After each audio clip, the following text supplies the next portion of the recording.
Good afternoon and welcome back to Circle G Farms. We got some more jobs to catch up on.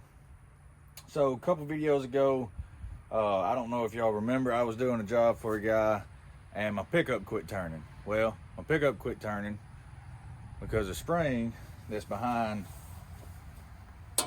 this little cover right here has done lost its elasticity and is not keeping tension on the pickup chain and is causing it to get loose and throw itself off. So I put the chain back on.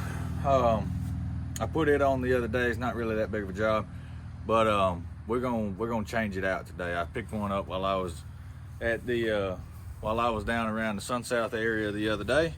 So we got us a new spring. I'm gonna throw this on, and we're gonna get ready to go do a little bit of baling tomorrow.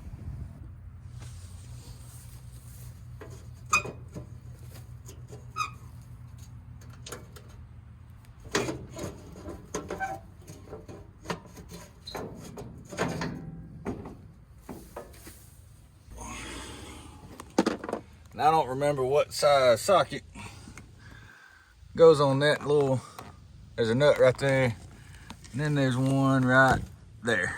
And I really don't remember what size they are.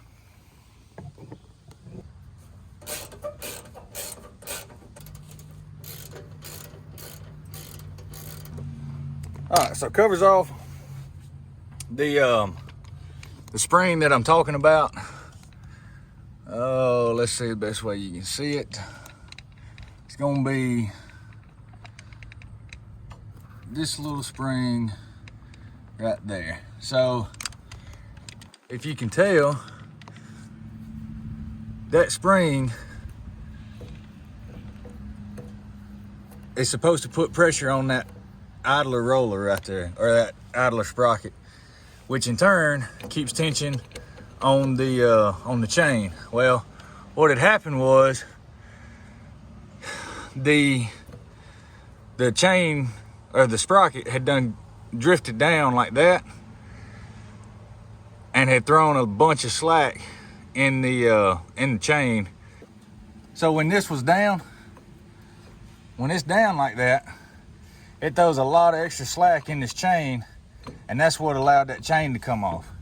And you can tell I got it pushed down right now and it's not going back up. But when I help it, it's coming back up. So I'm gonna change that spring out, and hopefully I don't have to take that whole sprocket off and that chain off and everything, and hopefully I can just pop that thing off real quick and pop that spring on. But I got a feeling it's gonna be like every other job that ever tries to get done and says, well, all I gotta do is so and so and so and so. And then 3 hours later, I'm still out here jacking with it and I ain't got the spring on yet. So let's see how this goes.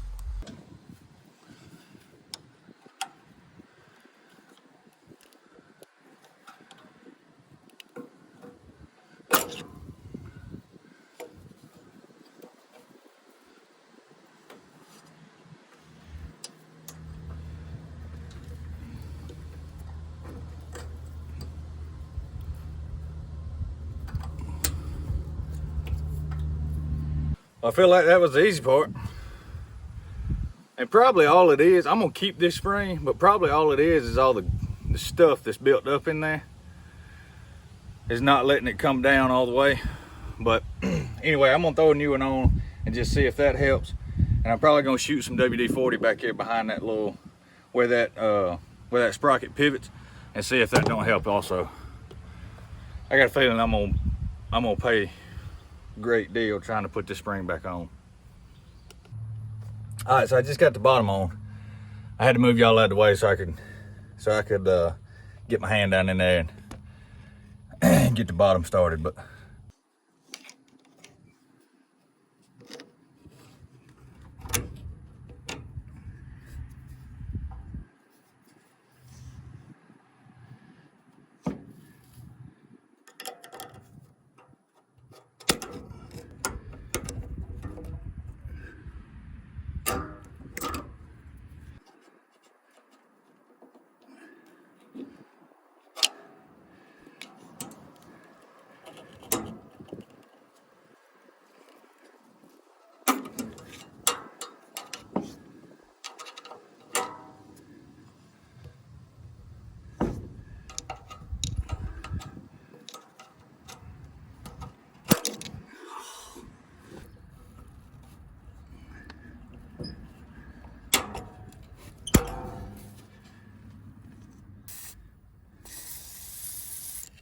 Sweet. Well, I probably made that a lot more difficult than I needed to, but she's on. That project's done. I got to put everything back together. We're going to probably go on and grease everything, and hook it back up to the cab tractor, and I think we're gonna load this bad boy, or at least attempt to.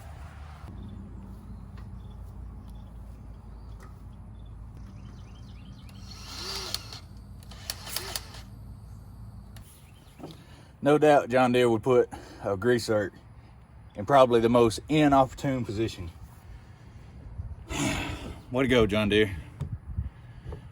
We thank you. You know, the more I think about that, the more it aggravates me. So I'm just gonna take this time and I'm gonna go on a little rant. These little engineers that come up with all of this stuff on these machines and whatnot, they leave you little clues as to what might be wrong. Y'all ever notice that? Hang on just a second and I'll show you what I'm talking about. For instance, on this plate that I just took off right here, right? It's pointing to a grease zerk that is somewhere in this general area. Y'all see that? But what they don't tell you is it's all the way behind this little plate.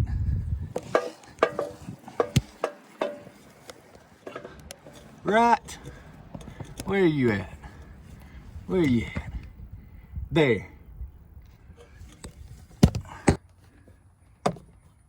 So they expect us as operators and farmers and whoever else, and this don't go just for John Deere, this is all of them. They expect us to follow their little breadcrumbs to find what they would like for us to grease and maintain. And usually they do a piss poor job of directing us in the way that they want us to go. I'm sorry, but engineers,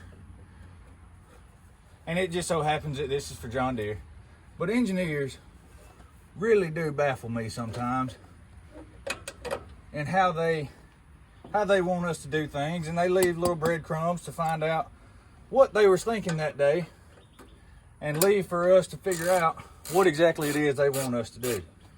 And God forbid we can't understand what their breadcrumbs mean, and we take it to a dealer and they say, well, you haven't followed our specifications, all because an engineer made it too freaking complicated for us to figure out where exactly it is you want us to look and where exactly it is that you want us to upkeep and maintain this machine.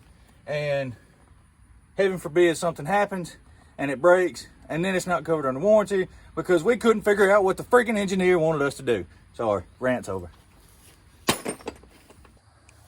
See, like these right here.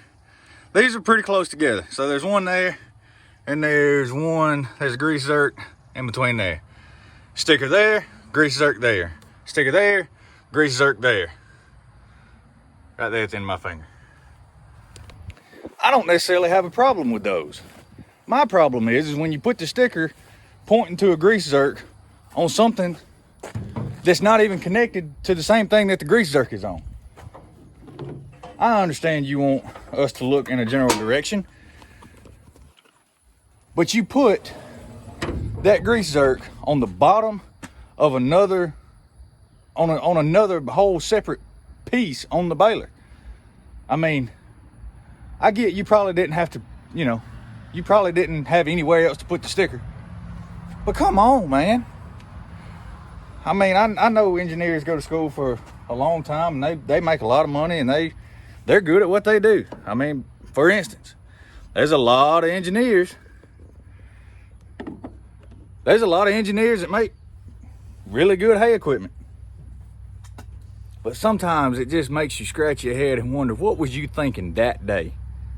I mean, that particular moment, I mean, did somebody walk in your office and make you mad so you decided to take it out on somebody else later on down the road? Or is this just some brilliant idea that you had come to you just all of a sudden one night? I mean, I don't, or did you really even think this was a good idea? Like, I don't get it. And certainly I'm not the only one that feels like this. I'm 99.9% sure I'm not the only one that feels like this. So here's another genius tip while I'm on this topic. When you do put a grease zerk somewhere, make it so you can get to it. I know I kind of touched on that earlier, but there's a grease zerk right there.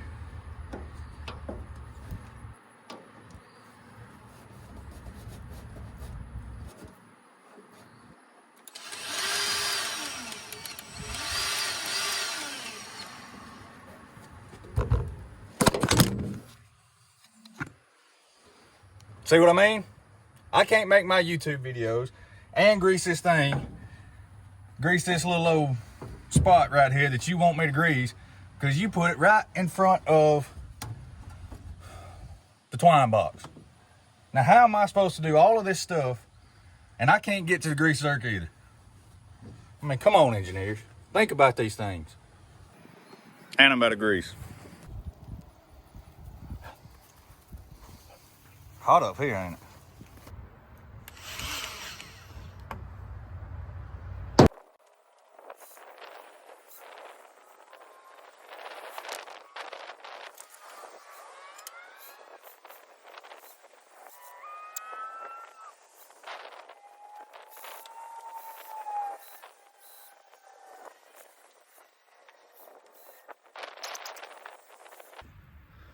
I think one day I'm gonna make one of them TikToks like everybody's been doing here lately, where they're laying up underneath something, changing the oil, and they got a bunch of just random tools underneath there that they're acting like they're using, or y'all know what I'm talking about? Where the little dude's covered in grease and he's all ripped up and he thinks he's cute and wants to be country boy or whatever.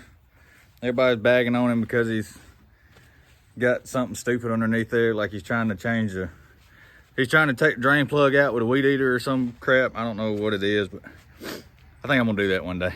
What y'all think? Think I should?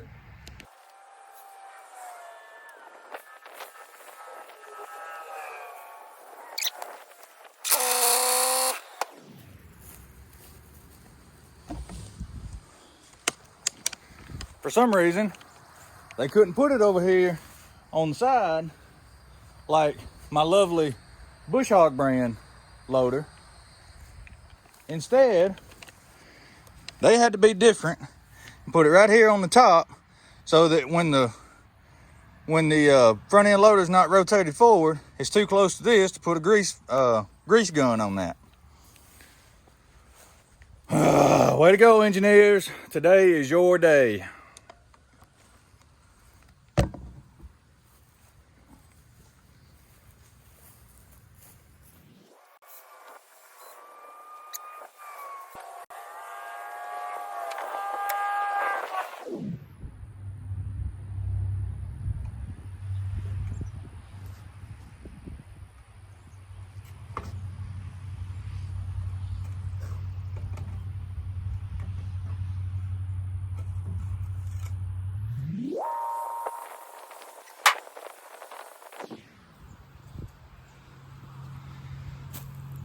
I keep my comments on that to myself,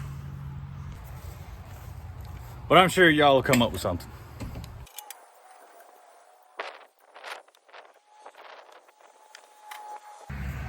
So let's test out this new trailer. But first, we gotta take care of a little issue.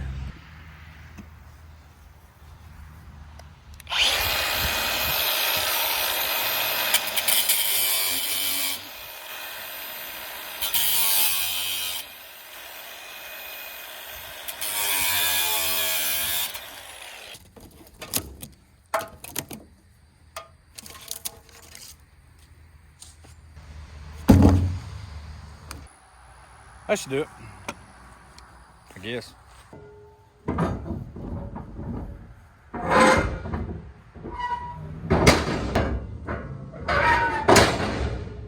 Let's test this beast out. See if I can fit a tractor and a baler on here. Hopefully I can.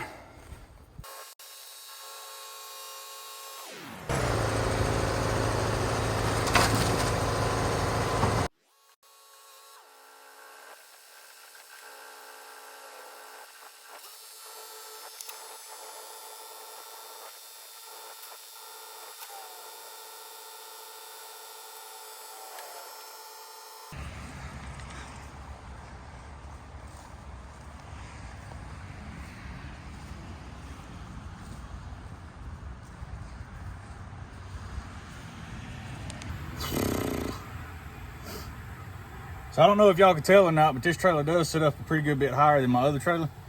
Makes it kind of convenient when you do stuff like this. All right, so that's gonna be the end of this video. I appreciate y'all watching. I was gonna do today and tomorrow in the same video, but I'm gonna try to probably just gonna use today's stuff for the video. I gotta go do some baling for a guy, and then once I get done with that, I gotta go start cutting for another fella. And so yeah, it's gonna be kind of a long day tomorrow. I know I'm kind of doing the same stuff over and over again. I'm trying to mix it up a little bit and kind of do some stuff that put some stuff in the videos that y'all hadn't really seen before.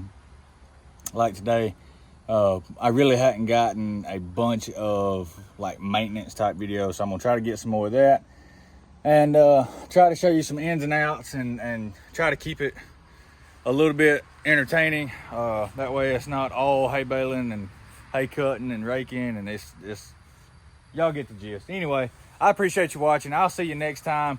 Thank you for sticking with me again, and yeah, we'll catch y'all later. Have a good one.